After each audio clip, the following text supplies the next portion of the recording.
বাইরে থেকে মনে হয় তিনি যেন শান্ত সমুদ্রের মতো, কিন্তু ভেতরে বয়ে চলে এক অবাধ্য আগ্নেয়গিরি। বিরাট কোহলি ক্রিকেটের সেই মহাতারকা যিনি বারবার বলেন বাইরের শোরগোল তাকে একদমই স্পর্শ করে না, কিন্তু সত্যি কি তাই?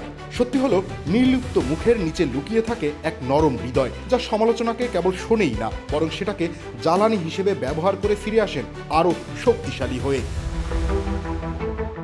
মাঠের লড়াই যতটা না ব্যাট বলের, তার চেয়েও বেশি মনের। সঞ্জয় মাঞ্জরেকরের অভিজ্ঞতায় কোহলি সমালোচনার প্রতি দারুণ অসংবেদনশীল। তিনি লক্ষ্য করেছেন ভারতের অধিনায়কত্ব করার সময় যখনই বিরাটের পারফরমেন্স নিয়ে কোনো নেতিবাচক কথা বলা হয়েছে, টসের সময় বিরাটের আচরণে যেন এক রহস্যময় শীতলতা দেখা যেত।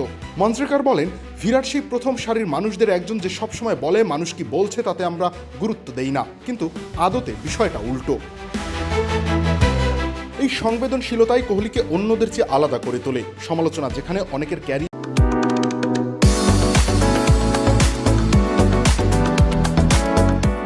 সূর্যাস্ত ঘটায়, বিরাটের কাছে তা যেন ভোরের নতুন আলো। নেতিবাচক মন্তব্যগুলো কোহলিকে দমে যেতে দেয় না, বরং তাকে আরো ক্ষিপ্র করে তোলে। মাঞ্জরেকরের মতে সমালোচনাগুলো বিরাটকে পরবর্তী বড় সেঞ্চুরিটা করার জন্য আরো বেশি উৎসাহিত করে। নিন্দুকের প্রতিটা কথা যেন তার ব্যাটে এসে আছড়ে পড়ে এক একটা বাউন্ডারির রূপে।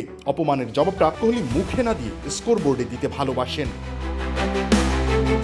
আইপিএলে এবারের মৌসুম বিরাটের জন্য যেন এক roller coaster ride. Royal Challengers বেঙ্গালুরুর হয়ে শুরুটা রাজকীয় ভঙ্গিতে করলেও হঠাৎ করেই যেন ছন্দপতন। লখনৌ সুপার জায়ান্টস এবং মুম্বাই ইন্ডিয়ান্সের বিরুদ্ধে পরপর দুটি ডাক তাকে কিছুটা ব্যাকফুটে ঠেলে দিয়েছে। তবে ইতিহাসে দেখা যায় কোহলির রাজকীয় প্রত্যাবর্তন সবসময় শুরু হয় এমন কোনো ধ্বংসস্তূপ থেকে।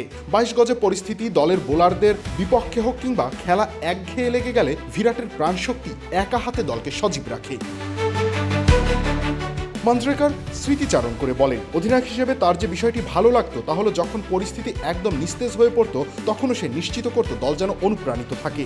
বিরাটের অধিনায়কত্বের ধরন ছিল এক অনন্য সংক্রামক শক্তির মতো। তিনি কেবল নিজে লড়তেন না, সতীর্থদের ধমনীতে ছড়িয়ে দিতেন লড়াকু মানসিকতা। মাঞ্জরেকরের ভাষায় বিরাট কোহলির অধীনে প্রতিটা খেলোয়াড়কে বিরাটের মতোই হতে হতো। আগ্রাসন আর একাগ্রতার সেই অদ্ভুত সংমিশ্রণ ভারতীয় ক্রিকেটকে বিদেশের মাটিতে জিততে শিখিয়েছিল।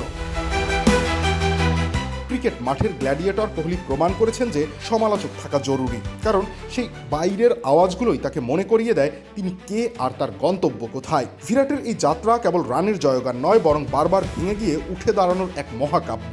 সমালোচনার কাটা মারিয়েই তিনি বারবার প্রমাণ করেন কেন তাকে ক্রিকেট বিশ্বের কিং ডাকা হয়। রবিউল ইসলাম রানী, খেলা ৭১।